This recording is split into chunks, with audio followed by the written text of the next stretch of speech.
2024 zaman udah digital, tapi tahu nggak kalau masih ada yang percaya tuyul? Percaya? Nggak percaya. Tapi kenyataannya ini ada satu tempat yang saking seringnya warga kehilangan uang secara misterius sampai-sampai disebut kampung rawan tuyul. Yuk diskusi. Anda memasuki daerah rawan tuyul. Nyeleneh sih, tapi kalau dipasangnya banyak tempat, ini bercanda atau benar-benar peringatan ya? Ini kata Ketua RT Dusun Ampo, Sukorambi, Jember. Hilang itu biasanya nominalnya pecahan 50.000 dan 100.000. Kalau 20.000 ke bawah tidak pernah mendengar ada yang mengeluh hilang, tidak ada. Kasus yang sering hilang ini aslinya sudah setahun terakhir ini. Memang sampai saat ini belum keungkap tuh si pencuri uang warga. Spanduk-spanduk itu pun tadinya dipasang untuk jadi peringatan warga untuk lebih berhati-hati simpan uang di rumah. Tapi supaya nggak micu keresahan makin meluas, polisi minta warga nggak terpengaruh isu soal tuyul ini. Spanduk-spanduk yang dipasang juga diminta diturunin. Polisi juga bilang akan mendalami soal uang-uang warga yang hilang.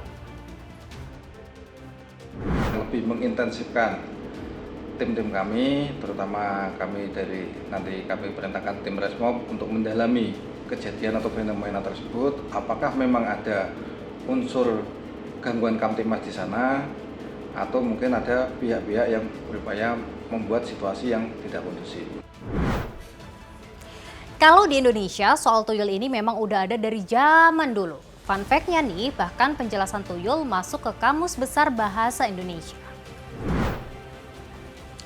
Penjabarannya adalah makhluk halus yang konon berupa bocah berkepala gundul mendapat perintah dari orang yang memeliharanya untuk mencuri uang dan sebagainya. Ya, disebut-sebut sebagai makhluk gaib kayak anak kecil yang biasanya botak dan identik dengan pesugihan untuk ngedapetin uang secara nggak wajar. Tapi soal tuyul ini kembali jadi ramai karena sampai ada warga sekampung yang kesal uang mereka terus-terusan hilang. Saya bahas dengan sosiolog soal fenomena ini.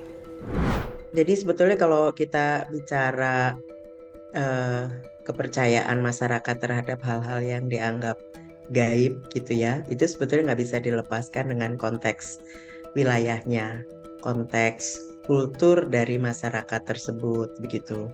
Karena ada sebetulnya memang di wilayah-wilayah tertentu tingkat kepercayaan masyarakat pada hal-hal yang sifatnya dianggap gaib ataupun hal-hal yang sifatnya klinik itu relatif masih tinggi meskipun sebetulnya mereka hidup di era digital di mana informasi demikian mudah sebetulnya didapat.